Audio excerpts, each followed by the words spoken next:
En Clínica ART lo hacemos posible.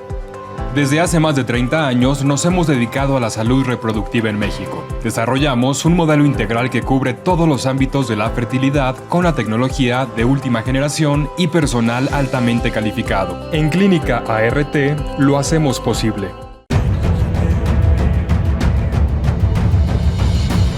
En 1986 nació Información Dinámica de Consulta con la misión de dar información a profesionales del ámbito jurídico. Evolucionamos contigo y en 2001 logramos informarte en tiempo real gracias al nacimiento de IDC Web. Dimos paso en el 2016 a Foro IDC, un evento de alto nivel para el impulso de la competitividad del empresario mexicano. En 2017, unificamos cada avance bajo el dominio www.idconline.mx. Hoy puedes encontrarnos en múltiples plataformas con información vanguardista y especializada para capacitar e informar a los elementos clave de las empresas.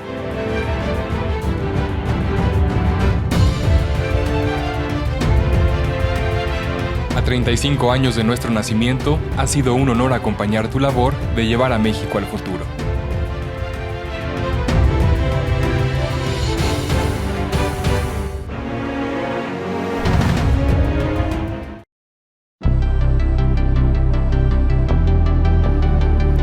Bienvenidos a nuestro webinar ¿Cómo ha evolucionado la reproducción asistida después de 43 años del nacimiento del primer bebé in vitro? El día de hoy nos acompaña el Dr. Héctor Salvador Godoy Morales, Director General de Clínica ART, especialista en ginecobstetricia y biología de la reproducción humana y jefe de la unidad de medicina reproductiva en el Hospital Ángeles del Pedregal. Bienvenidos.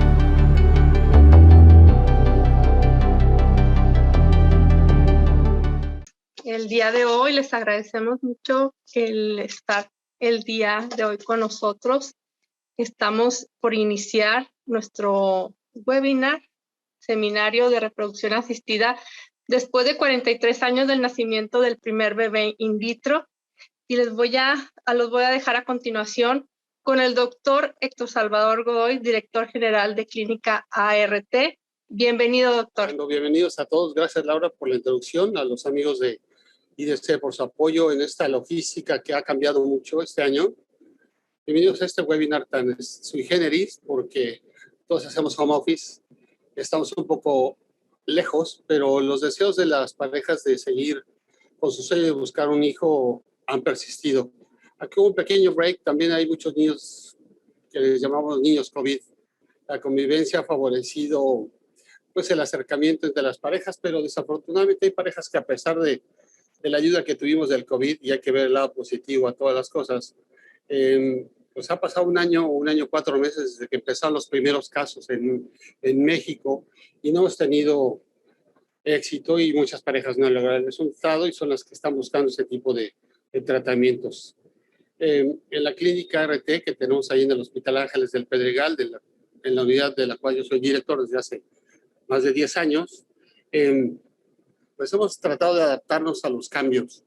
Y estos cambios de una técnica que es tan difundida internacionalmente como la reproducción asistida, el objetivo de comentar cómo ha cambiado después de tantos años estas técnicas, es que la gente sepa un poquito todos los retos o los logros y los obstáculos que se tuvieron que vencer para poder llegar a ese sueño.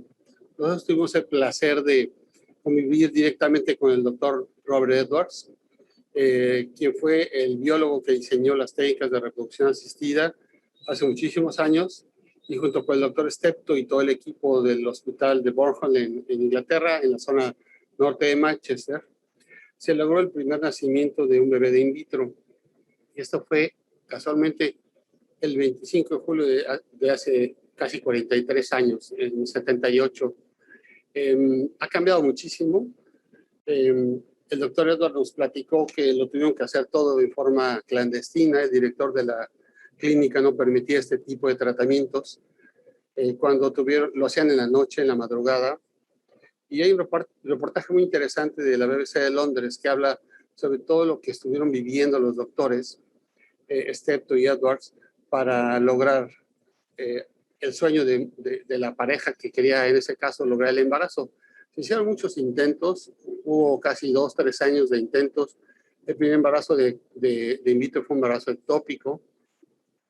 Y finalmente en julio del 78 nació una mujer, primero las damas, en Bornholm. También llegado, todo el control del embarazo fue en la casa del ginecólogo, porque él se tuvo que llevar a la paciente en la cajuela de su auto, y la llevaron, y así la tuvo escondida. No había esos ultrasonidos portátiles que ahora tenemos, y llevan al control a la clínica hasta que finalmente en julio se dio el nacimiento por medio de cesárea. Desde el 78 hasta la fecha han nacido probablemente más de 6 millones de niños de fertilización in vitro a nivel mundial. Se realizan muchos ciclos al año.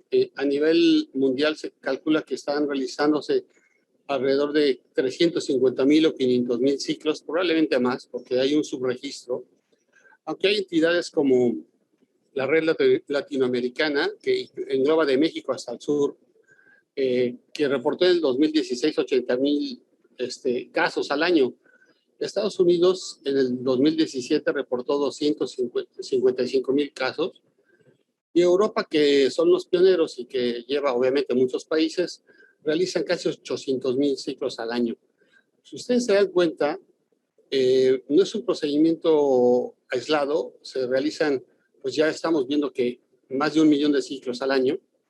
Hay muchos nacimientos, pero la tasa, desafortunadamente, a pesar de que han transcurrido casi 43 años del nacimiento del primer bebé in vitro, pues no son tan altas. La tecnología nos ha permitido tener mejores resultados.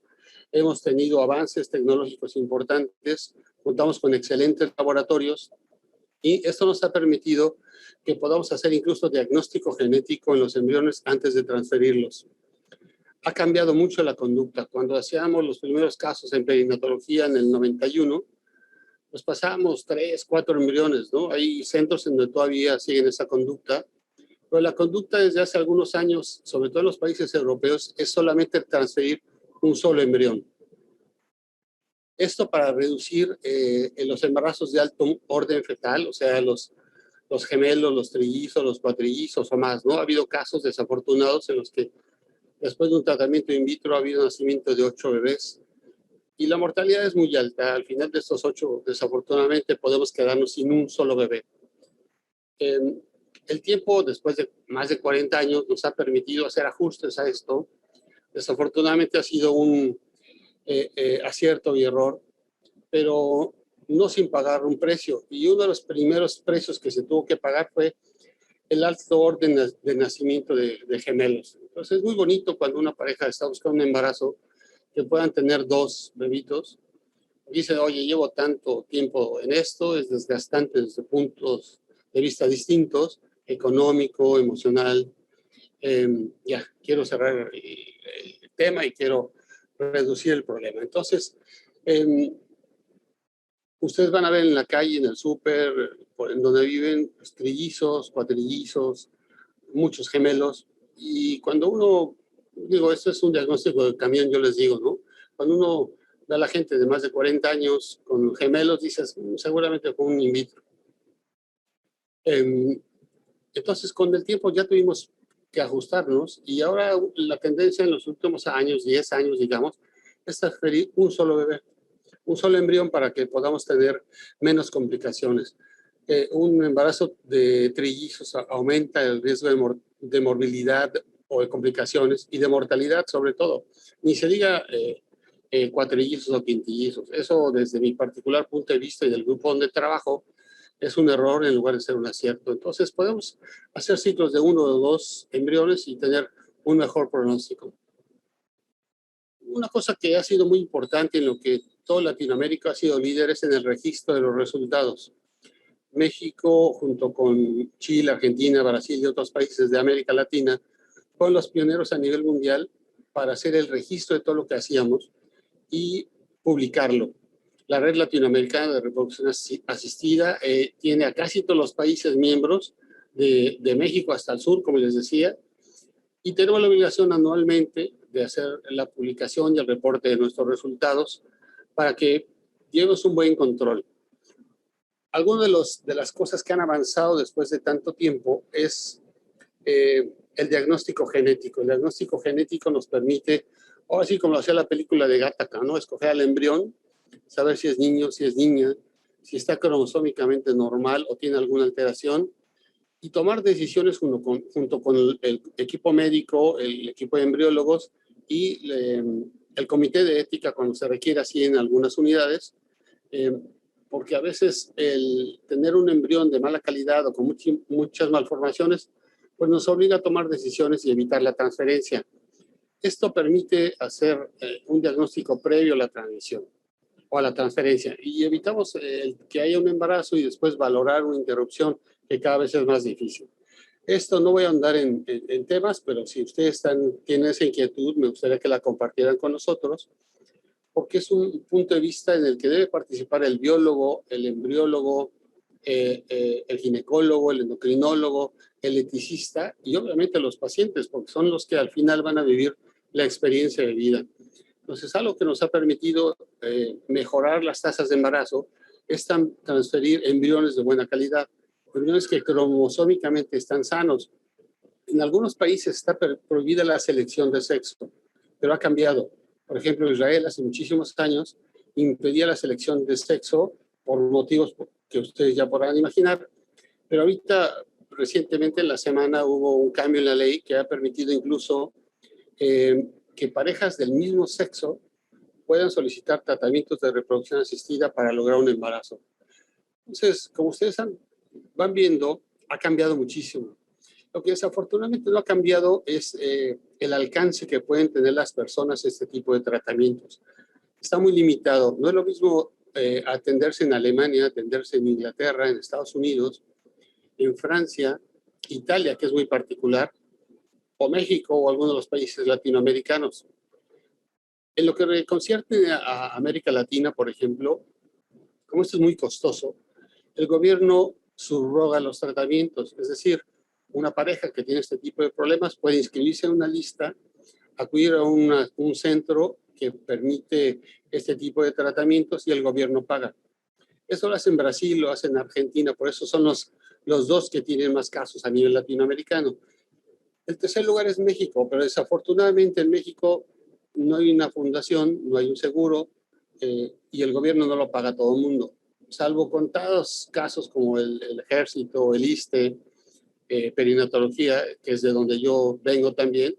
Se le dan costos preferenciales, por ejemplo, en perinatología, pero el ISSSTE y el Ejército lo da en forma de prestación a los trabajadores. Pero queda un porcentaje muy alto que tiene que recurrir a financiamientos, tiene que recurrir a vender el coche, la casa, un riñón, yo les digo de broma, para tener un bebito.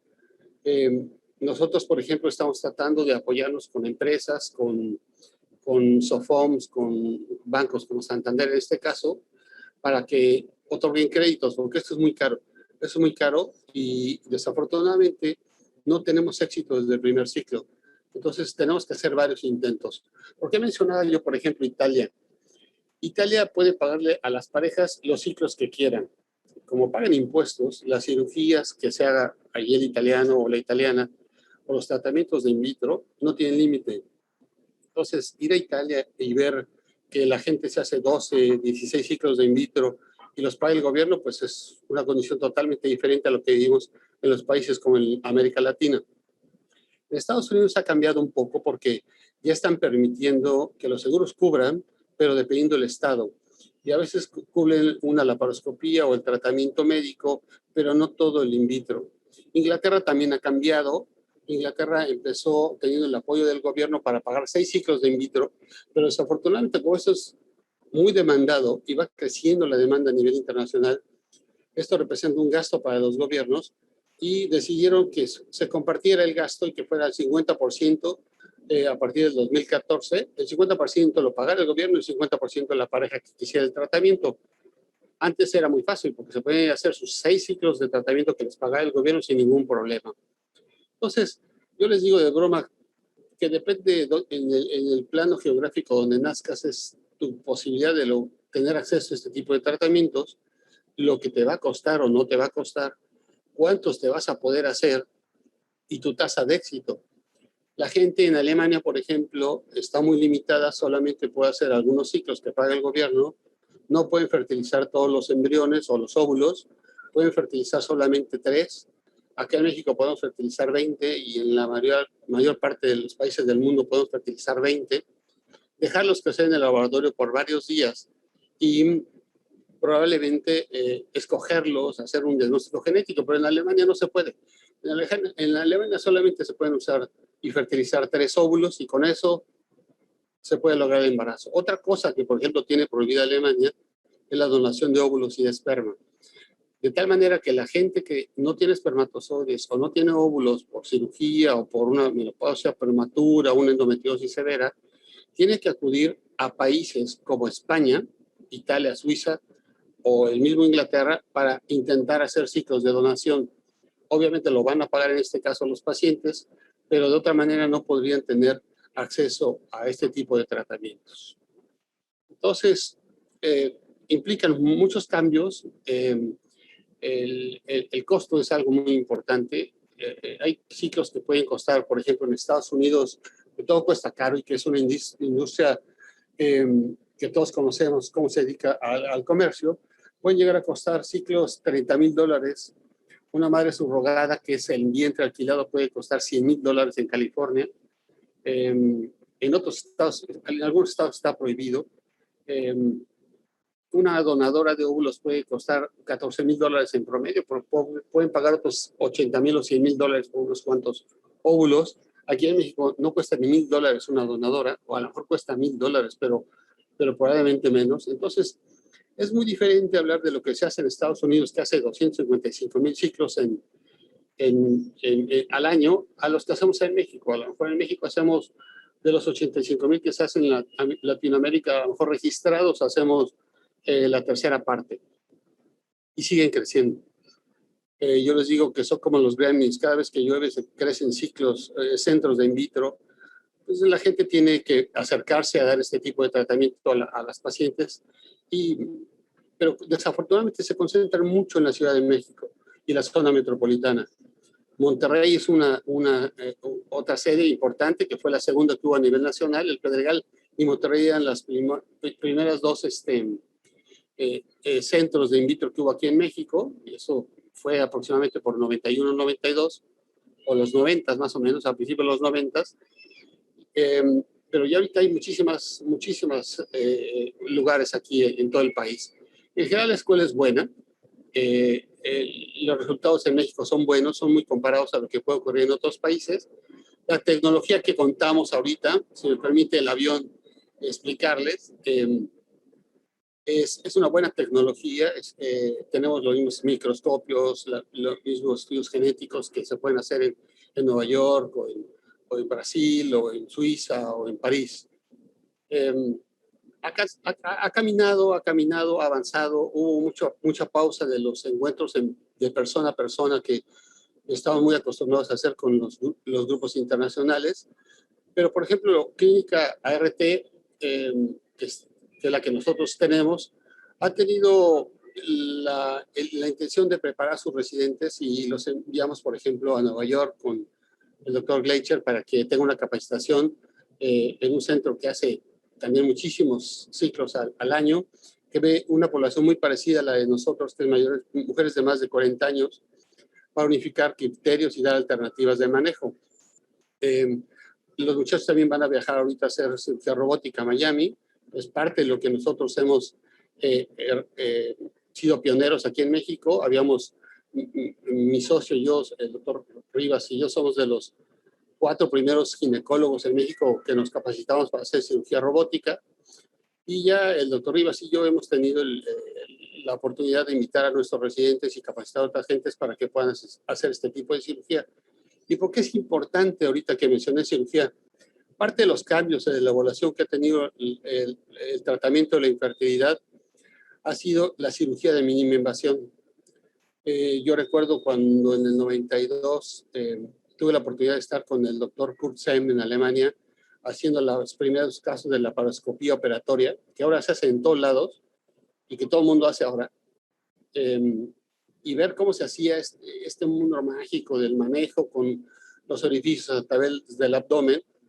Ahora ya es muy común, ¿no? Ya vimos de la laparoscopía para un apéndice, para una vesícula, para unos miomas, una histerectomía. Pero nosotros nos tocó aprenderlo de primera mano en el 92 con el doctor Kursem, que fue el primero que hizo la laparoscopía, que además, chistoso, porque todos los pioneros que hacen algo en medicina son muy criticados al principio. Al doctor Sem le quitaron la licencia, por ejemplo, 2 años, por hacer este tipo de procedimientos en las pacientes, y al final del tiempo les dio la razón. Igual que al doctor Edwards. Ahorita que estamos celebrando los 43 años del nacimiento de la primera bebé in vitro, pues al señor le dieron su premio Nobel en el 2010, pero se tardaron muchísimos años. Yo le preguntaba, oiga, profesor, ¿por qué no le dan el premio Nobel? Dice, probablemente porque soy comunista, ¿no? Yo le decía de bromas, sí, comunista, pero viajando en British. Entonces, sí se tardaron, si ustedes hacen cuenta, muchísimos años, si Pitágoras no miente, casi 32 años, para darle un premio Nobel a una gente que ha venido a revolucionar desde los 70s los tratamientos de reproducción en los varones y en las mujeres que desean tener un bebé.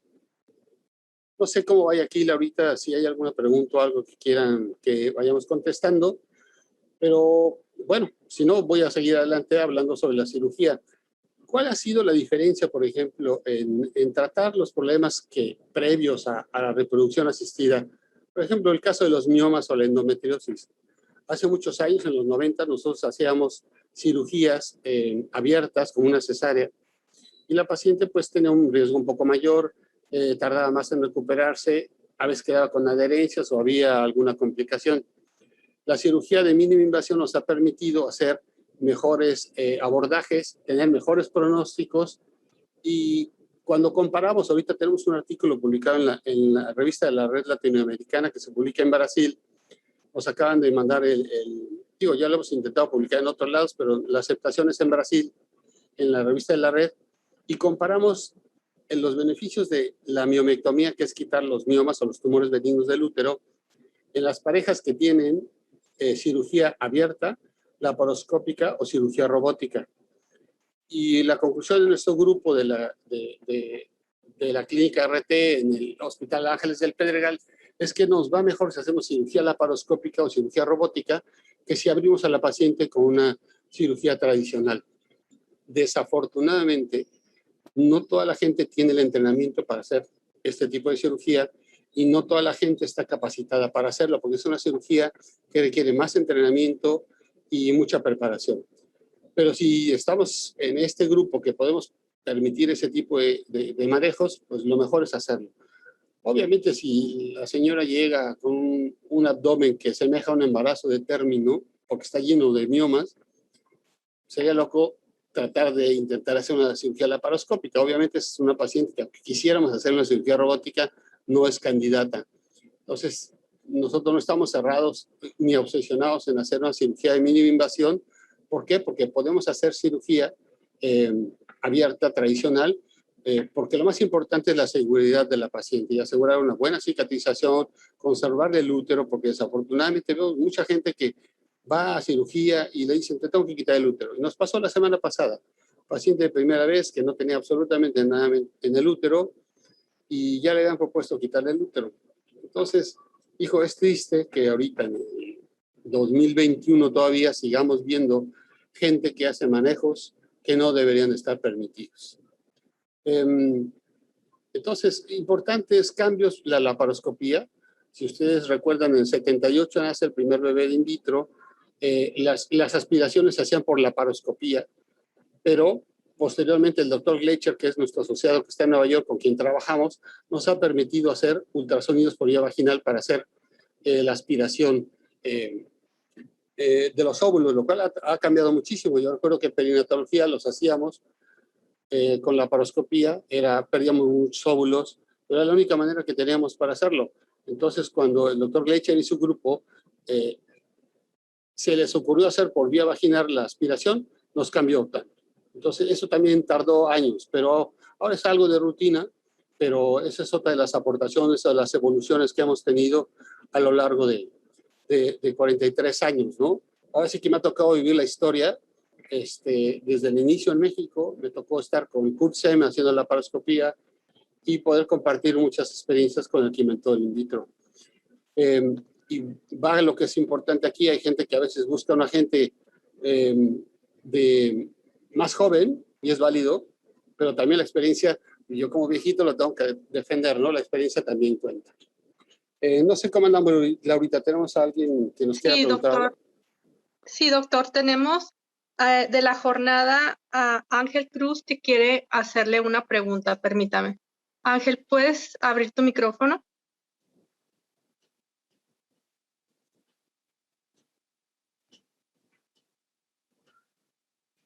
Michael, para abrir el micrófono.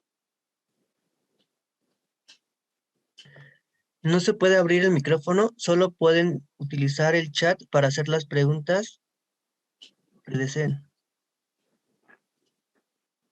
Ok, permíteme. Entonces, doctor, pues pasamos, enseguida tomo la pregunta de Ángel. Tenemos otra pregunta, no sé si guste que se la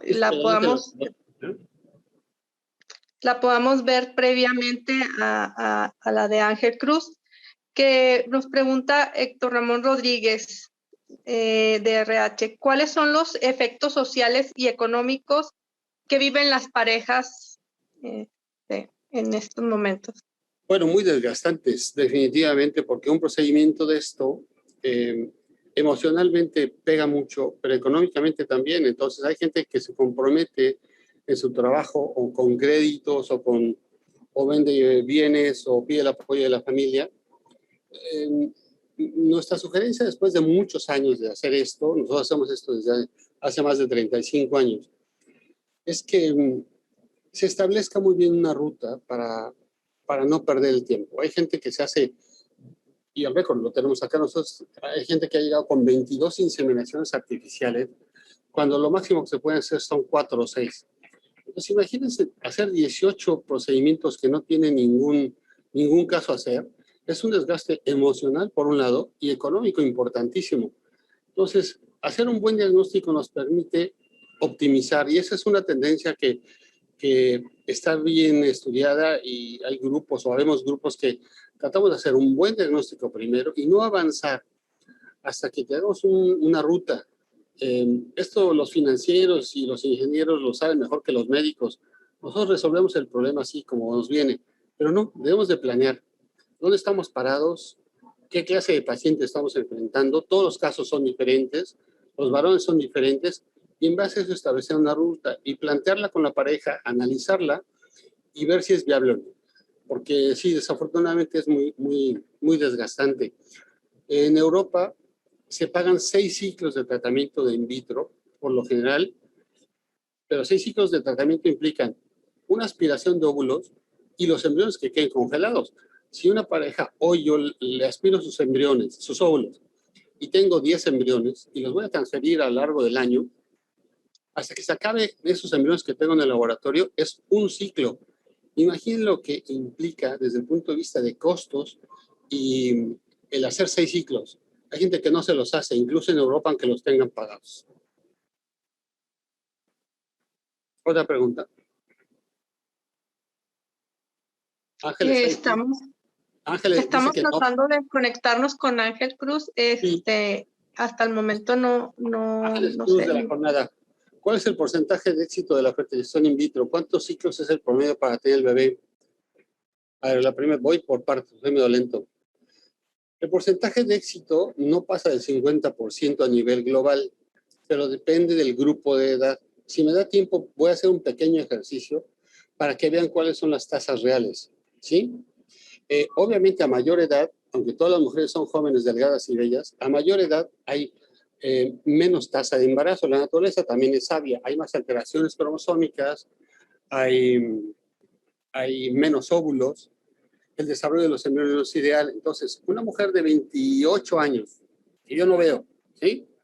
A lo mejor tiene una tasa de embarazo desde el principio del 50 al 60% de su primer ciclo. Pero una mujer que tiene 38 años, a lo mejor está alrededor del 30 o 40%. Desafortunadamente, la mujer que tiene 42 años y que también quiere ser mamá, a lo mejor tiene una tasa menor al 10%. Si ustedes ven las estadísticas en Estados Unidos, a la mujer de más de 42 años les ofrecen tasas de embarazo o de nacimiento de un bebé menos del 5%. Imagínense tratar 100 mujeres con in vitro en Estados Unidos y que solamente 5 logren el embarazo, para que se dé una idea, ¿no? En promedio, en Inglaterra, por ejemplo, la tasa de nacimientos es del 30%. En Francia, que es el país en Europa que más ciclos hace, es menor al 30%.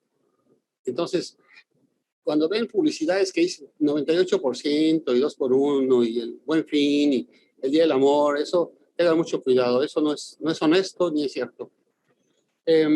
¿Cuántos ciclos promedio? Bueno, entre más ciclos se hacen, mejor tasa de embarazo hay. Decía mi abuelita que tanto va el cántaro al agua hasta que se rompe y aplica muy bien en reproducción. Y esta es estadística. Si una gente intenta un ciclo de fertilización in vitro, su tasa de embarazo puede ser a lo mejor del 20%. Si intenta un segundo, puede subir a un 30 o 40%. En un tercer puede alcanzar o sobrepasar el 50% y puede llegar a un 70%. Pero se hace 6 ciclos. Entonces eso se llama tasa acumulativa. Otra pregunta de Ángeles Cruz de la jornada es, ¿cuáles son las principales complicaciones para el FIV? Bueno, una, y ya lo había mencionado, es el embarazo múltiple. Cuando son 2, todos felices. Cuando son 3, bueno, pues ok. Donde comen 2, comen 5, pero ya más es muchísima la complicación. Esa es una. Segundo, la hiperestimulación ovárica. ¿Qué significa esto? Son ovarios muy grandes. Los ovarios miden 3,5 centímetros y cuando se estimulan pueden llegar a 8 centímetros. Pero cuando se hiperestimulan pueden llegar a medir 20 centímetros. Entonces imaginen una mujer con 2 ovarios de 20 centímetros en el abdomen, con 4 litros de líquido en el abdomen que no puede respirar, que no puede orinar, que no puede comer y que está en peligro su vida. Entonces, desafortunadamente, esta complicación se sigue presentando. Afortunadamente no es tan común, se puede presentar en el 1 al 2% de los casos, pero depende de muchas cosas, ¿no? ¿Quién lo está haciendo? Si la gente no tiene mucha experiencia, tiene más riesgo de tenerlo, puede llegar a tener un 20%. Si la gente no tiene buena supervisión también, y si la gente se descuida. Entonces, no son recetas de cocina. El tratamiento debe ser individualizado y cada paciente responde distinto. Ahora, hay pacientes que nosotros ya sabemos que si damos muchos medicamentos, van a tener un riesgo y son las pacientes con ovario poliquístico. Estas pacientes tardan en responder varios días, pero llega un momento en que son como las palomitas, y perdón el comentario, están todos chiquitos y de repente empiezan a crecer todos así de forma descontrolada y se pone en riesgo a la paciente. Entonces, nosotros sabemos que el ovario poliquístico con ciertas características debe ser manejado diferente al resto de la población, usar dosis más bajas y tener el que está haciendo el tratamiento la paciencia para poder decir, te voy a cancelar porque no me respondiste o voy a suspender todo, ¿no? La última pregunta de Ángeles, y agradezco las preguntas. En México, una de las limitantes es la falta de una regulación de reproducción asistida. ¿Sabe si hay alguna intención de avanzar en la ley? Pues sí. Ha habido como 30 intentos desde el 1992, yo creo, que se han puesto en la mesa de los legisladores y no se ha podido avanzar. Todos los que dedicamos a reproducción asistida hemos participado.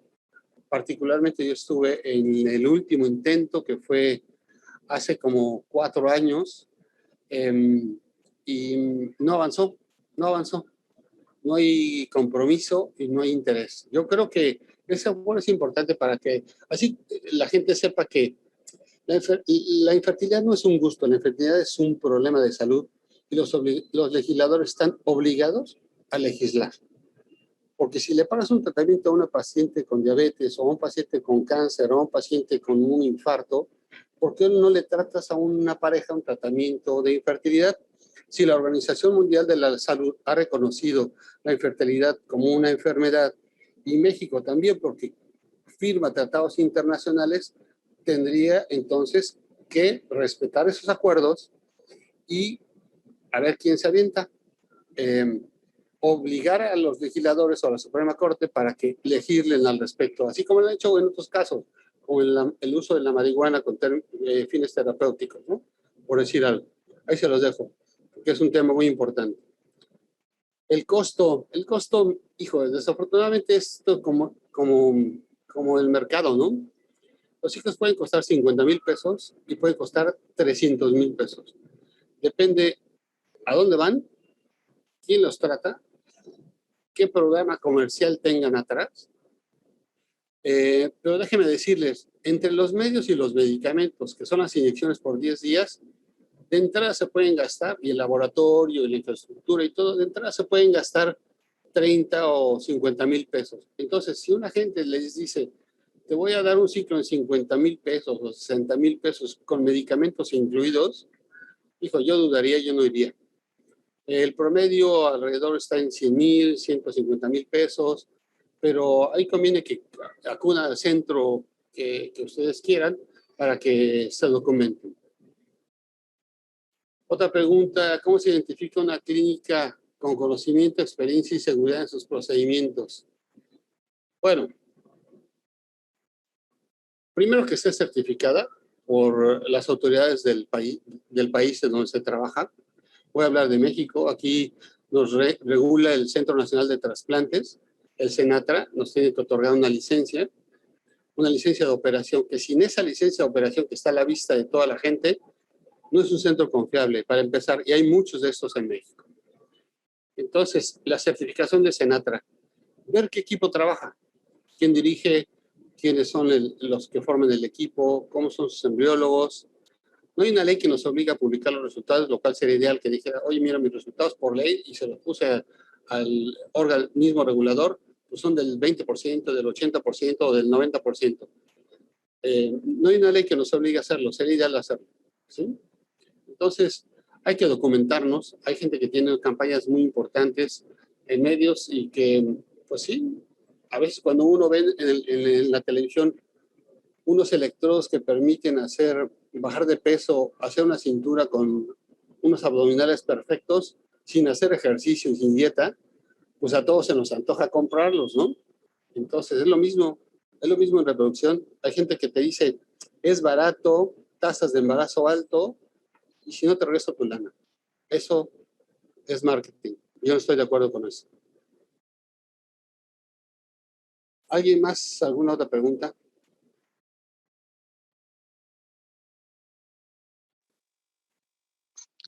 De los asistentes por redes sociales, también vamos a estar tomando en cuenta sus preguntas. Permítame, doctor, aquí hay otras preguntas, igual de Héctor Rendón Rodríguez. ¿Los altos costos de atención son un mito o son realidad? Creo que ya lo comentó, ¿verdad? Sí, desafortunadamente es alto el costo. Por ejemplo, nosotros en la clínica que tenemos ahorita, gracias a apoyo a la licenciada Villalobos, que es la gestora en estas cosas, yo lo comenté que nos acercamos a organismos financieros para que nos apoyen en los tratamientos. México es un país muy sui generis. Los seguros deberían de cubrir este tipo de tratamientos. El gobierno debería cubrir estos tratamientos, pero como no, hay que dar soluciones. Y una solución es que nos acerquemos a los organismos financieros para que nos apoyen y puedan evaluar si la pareja que va a tratamiento pues pueda acceder a estos créditos y lo pague en 6 meses o en un año, porque de otra manera no se lo van a poder hacer. Nosotros tenemos parejas que tienen buen poder económico y pues eso no hay problema, pero hay parejas que no tienen dinero y gente que gana el mínimo o menos del mínimo y los tenemos que apoyar, y en la clínica me lo hemos hecho a lo largo de los años, porque al final no hay que perder de vista que pues somos médicos y nuestro trabajo es servir. Sí. Otra pregunta del panel, doctor. La señora Blanca, ¿a partir de qué edad es recomendable que se hagan estudios para saber si se es fértil? Bueno, en la vida, como en muchas otras cosas, hay que estar atentos a todas las señales que nos dan. Una cosa, antes preguntábamos, ¿estudias o trabajas, no? Ahora dices, bueno, ¿qué edad tienes, no? ¿Cómo está tu antimuleriana? ¿Estás vacunado del COVID, etcétera? Son muchos aspectos que debemos de ver. ¿Cuándo podemos ir a tratamiento? Si, voy a hablar de las mujeres. Si ya la operaron de apendicitis complicada, tuvo peritonitis, le quitaron un ovario por un quiste, unos miomas, que son tumores benignos del útero, lo más probable es que haya adherencias y haya dificultad para lograr el embarazo. No en todos los casos. Pero si una mujer tiene 20 y tantos años y ya le quitaron un ovario y le dejaban otro, su reserva ovárica ha disminuido. Y hay estudios hormonales, como la hormona antimuleriana, que es un estudio de sangre, que nos dice, este es tu valor y este es lo que te queda de óvulos. Y ese es un trabajo que afortunadamente nuestro grupo ganó un premio, el Premio Nacional de Investigación, en un congreso nacional hace más de 10 años. Y fueron los primeros en México y de los primeros a nivel internacional que estuvimos evaluando el valor de hormona antimuleriana para saber qué reserva teníamos. No, eso no dice que se va a lograr el embarazo, dice cuántos óvulos le quedan. Ahora, si el señor tiene antecedentes de que los testículos no descendieron o que le dio parotiditis o paperas o que tuvo cirugías o traumatismos en testículo, es muy probable que la cuenta espermática esté afectada. Entonces, uno tiene que ir viendo todos estos antecedentes y yo decía, estos mensajes que nos llegan alrededor para saber si algo está afectado. Aquellas pacientes que tuvieron endometriosis, aquellas pacientes que ya les diagnosticaron ovario poliquístico, aquellas pacientes que tienen ciclos muy largos, que no arreglan más que cada 2 o cada 3 meses, o cada 6 meses, o cada año, o que no arreglan sin tratamiento, tienen un problema de ovulación y deben de ir a tratamiento. Eso es por mencionarles algunas de las más comunes, ¿no? En el caso de la cirugía de la mujer, pues obviamente cuando le quitan un ovario o tiene una apendicitis, a lo mejor las trompas están tapadas, a lo mejor el ovario ya se lo quitaron, le dejaron adherencias y esto disminuye sus posibilidades de lograr el embarazo. Preguntan también si la esperanza y calidad de vida en las personas que nacieron con fertilización in vitro es igual al resto de la población. Pues ha de ser muy fashion decir, sí, a mí me hicieron in vitro hace 43 años, ¿no? Hablan un perfecto inglés. Uno de los temores era que los niños nacieran mal y no se ha visto que tengan alteraciones cromosómicas o genéticas por haber sido producto de este tipo de tratamientos. Ahora, un grupo especial es los pacientes que requieren de ICSI, que es una inyección del esperma dentro del espermatozoide, cuando el varón está muy afectado, que el varón no tiene espermatozoides, y que vamos al testículo a tomar los espermatozoides. Si nosotros hacemos estudios genéticos y vemos que el varón es portador de una alteración cromosómica, muy probablemente, si el bebé es varón, pueda tener el mismo problema, y eso hay que platicarlo con los papás o los futuros papás antes de hacer el procedimiento. Yo les digo, mira, si ahorita en el 2020 o 2021 puedes tener un bebé, tu hijo que se quiere embarazar de aquí a 30 años o 40, seguramente se va a tomar unas pastillitas o se va a meter una maquinita y lo va a resolver más fácil de lo que estamos haciéndolo ahorita nosotros, ¿no? Entonces, hay que ver el vaso medio lleno, si no, no haríamos muchas cosas. Y la expectativa de vida, afortunadamente, es igual que el resto de la población. Bueno, ¿alguien más quiere hacer alguna pregunta o tienes por ahí alguna pregunta, Laurita? Sí, doctor, aquí tengo otra pregunta.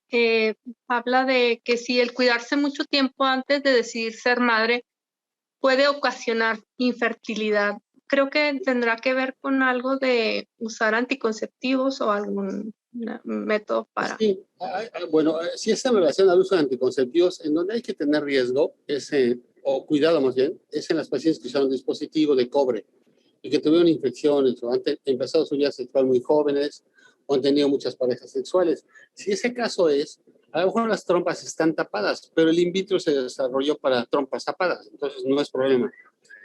Si la mujer usa anticonceptivos, tampoco.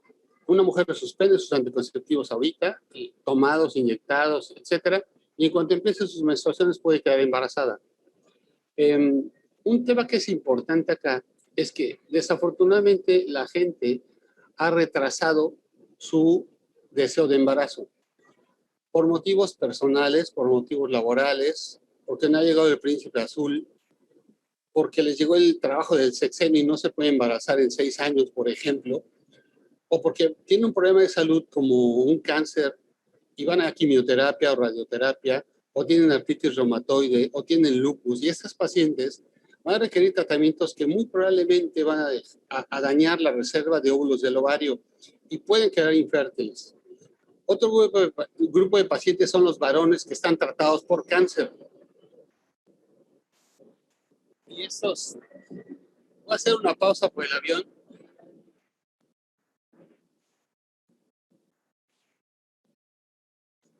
Bueno, y los varones que van a tratamientos por cáncer y que reciben quimio o radioterapia también pueden ver afectadas su fertilidad. Entonces, hay pacientes que tienen insuficiencia renal o algún problema renal que también va a tratamientos, por ejemplo, con ciclofosfamida.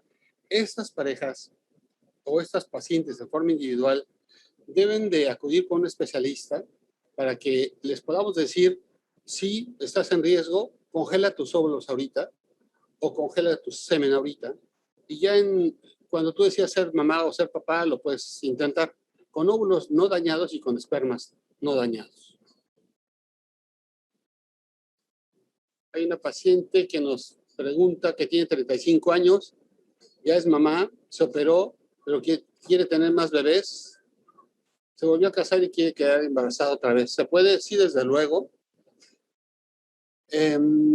Todavía hay gente que hace recanalizaciones tubarias con microcirugía y si ese es el recurso del cual se cuenta, tiene buen pronóstico, dependiendo obviamente de la gente que le está operando. Pero nosotros que nos dedicamos a la reproducción, es rarísimo que lo hagamos. A mí me encantaba ese tipo de cirugía, hacer una microcirugía, meterte al microscopio, las lupas, para poder juntar dos pedacitos chiquititos de trompa y dejarla permeable y que se vayan a la playa nunca falla. Pero hacer una fertilización in vitro evita una cirugía. Entonces hay gente que dice, yo quiero intentar hacerme un in vitro, bueno, okay, ya no hacemos la microcirugía. Esta paciente de 35 años tiene un pronóstico excelente para embarazarse.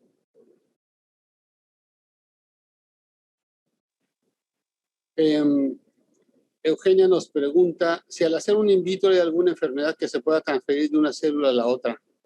Bueno, los casos especiales, por ejemplo, el SIDA, la hepatitis C, se manejan de manera diferente en el laboratorio. Los laboratorios deben de tener un área especial para manejar las células potencialmente contaminadas.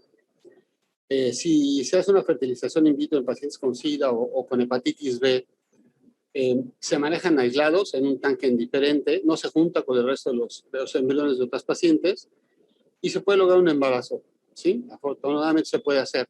Esas son las dos más importantes. Ahora, ¿qué pasa con el COVID? Que es nuestro coco desde el 2019. Bueno, son casos especiales. Desafortunadamente, hemos aprendido, como decía yo al principio, por aciertos y error. Nosotros tuvimos el primer caso documentado y ya aceptado para publicación de la transmisión de la madre al bebé del COVID. Pero desafortunadamente las mujeres embarazadas están en riesgo. La mortalidad en México, desafortunadamente, desde julio del año pasado, la primer causa de mortalidad en México es el COVID. Y es muy triste porque se puede prevenir evitando todo lo que ya sabemos y nos han dicho a lo largo de todo el día, durante todos estos días, en estos 14 meses de pandemia, al menos en nuestro país, ¿no? El primer caso llegó en marzo. Nosotros tuvimos el primer caso el 22 de marzo, fue muy triste, pero esa es una condición que aplica. Ahorita con las vacunas, ¿qué recomendamos? No vacunarse antes de las 12 semanas de embarazo. Si están en tratamientos de reproducción asistida, se pueden vacunar, pero una vez embarazadas, esperarnos hasta pasar las 12 semanas, que es la formación del embrión, y disminuir el riesgo. Disminuir, no digo eliminar, disminuir el riesgo de que haya alguna complicación. Ya el embrión está formado, ya es un feto a las 12 semanas. El daño puede existir, pero es mínimo, pero todavía no lo sabemos. Estamos en vías de aprender. Entonces, esta es una condición muy especial. Nosotros hemos tenido pacientes de varios estados de la República con COVID y embarazo. Afortunadamente nos ha ido bien a todos. Las mamás están perfectas, están sanas, sus bebés están perfectos, están sanos. Y los únicos que no hemos superado el espanto somos los doctores, porque, híjole, cada vez que vemos una paciente con COVID, es cada semana, acabamos una cuarentena y empezamos otra. Entonces, al margen de la charla, síganse cuidando. Es impresionante todo lo que sigue sucediendo. ¿Alguien más, Laurita? Sí, otra pregunta, doctor. Ana Flores. ¿Cuál es la edad máxima para realizar un procedimiento de fertilización? Bueno, alguien decía que si había legislación en México. No hay una legislación, pero un consenso que hicimos el doctor Cabli y todos los grupos aquí en el Distrito Federal y en México, hace como 2 años, propusimos que fuera 50 años. Pero fue una propuesta de un grupo de ginecología y obstetricia, pero digo, de gente que se dedica a reproducción. Estábamos todos los directores de México, pero falta que haya una legislación que lo establezca. Nosotros hicimos nuestras propuestas de tal manera que en bioética dicen que quien toma la decisión es el paciente. Pero también hay un dicho que dice, no todo lo que se puede hacer se debe hacer. Nosotros tuvimos un caso de una pareja que empezó su tratamiento a los 28 años de edad, mexicana, y por 30 años, después de ir a Estados Unidos, a Japón, a Europa, a muchos centros en México, llegó con nosotros. La señora tenía 58 años. Afortunadamente su bebé nació a los 59 años. Están felices, es el récord que tenemos nosotros. Una mujer que tuvo su bebé a los 59, ella está feliz, todos los días lo disfruta, su esposo lo disfruta todo el día. Nosotros lo sometimos al Comité de Ética del Hospital Ángeles del Pedregal, del cual yo soy también miembro, y les dije, bueno, este es el caso de la pareja, lleva 30 años, y pues el consenso y la decisión del comité es que adelante.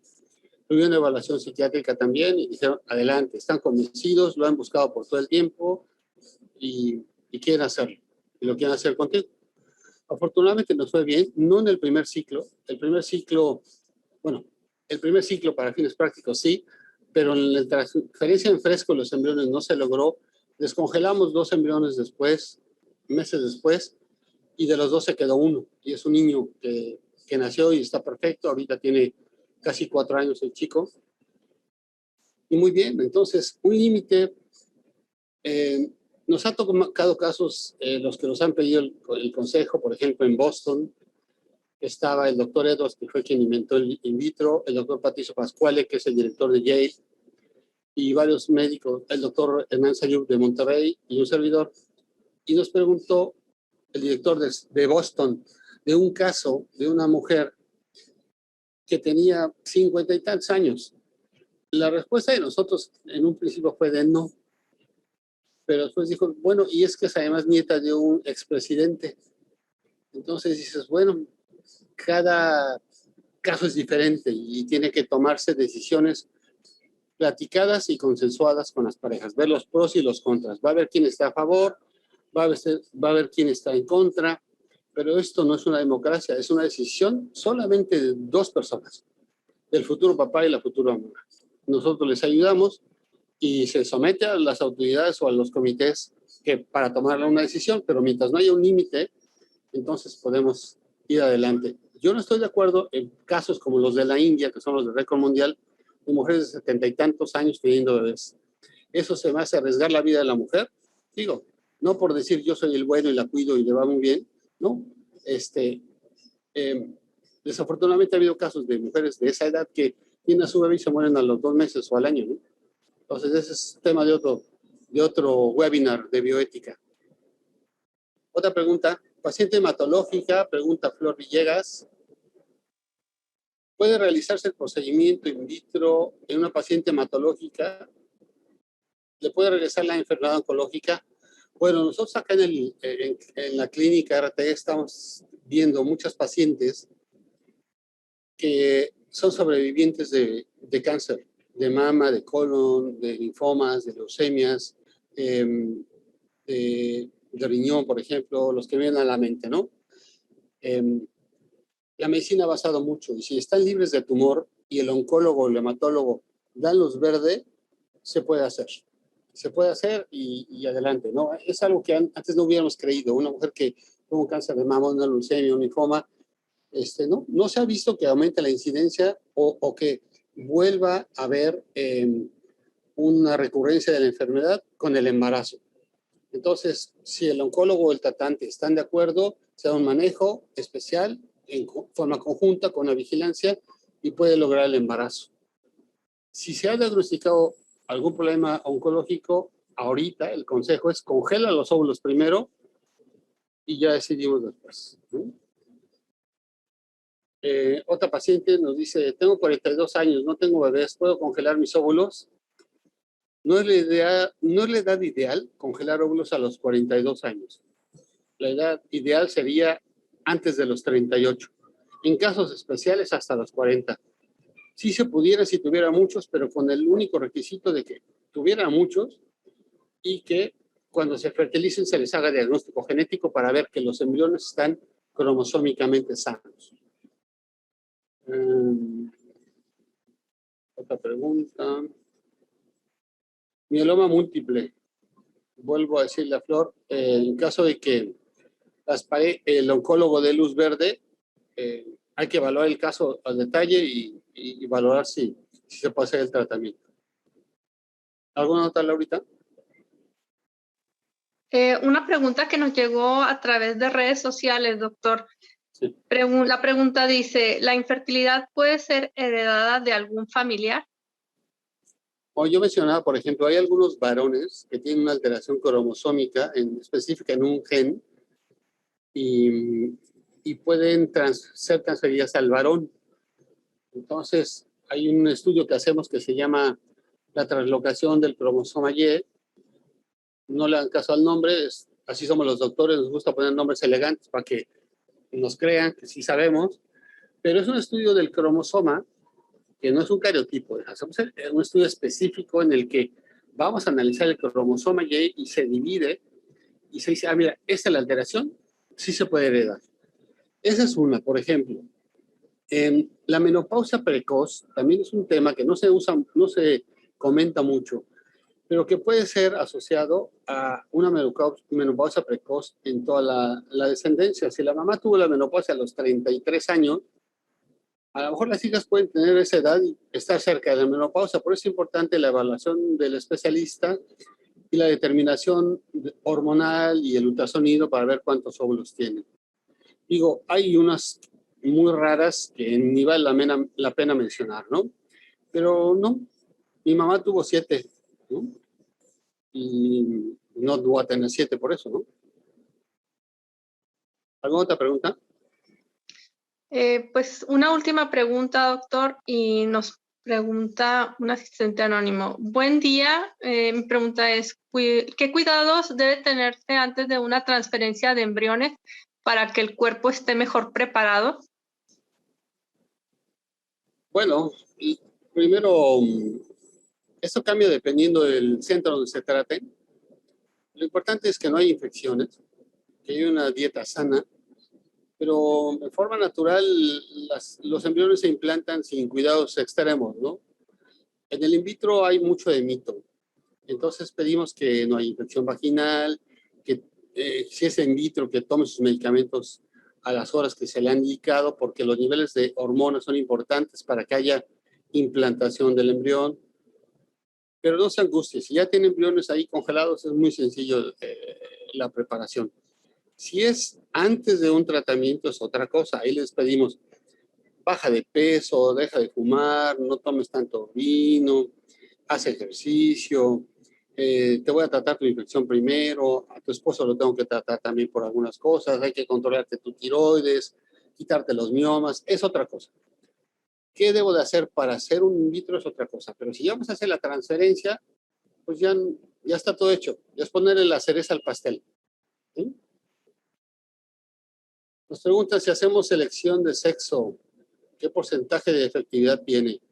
100% de efectividad. Y se hace selección, niño o niña, porque es una técnica de in vitro. No es lo mismo lo que hacíamos antes de preparar el semen en el laboratorio y separarlo por gradientes y otras técnicas, o la que está en desuso, que se llama sorting, cuidado, porque esa sigue haciéndose en México y en otros lados, pero no está aprobada por FDA ni por nosotros, y esa daña a los espermatozoides y cuando se embarazan abortan. Pero la selección de sexo, cuando dicen, oye, quiero una niña, o quiero un niño, o quiero dos niños o dos niñas, bueno, ya la podemos hacer, ¿no? Y fertilizamos los embriones y posteriormente podemos hacer ya la selección, el niño, la niña, el niño, la niña. Y sabemos si viene con alguna alteración cromosómica. Es el diagnóstico genético preimplantación. Pues no sé, estamos en tiempo. Si contestamos todo, luego ya no va a venir a nuestros webinars.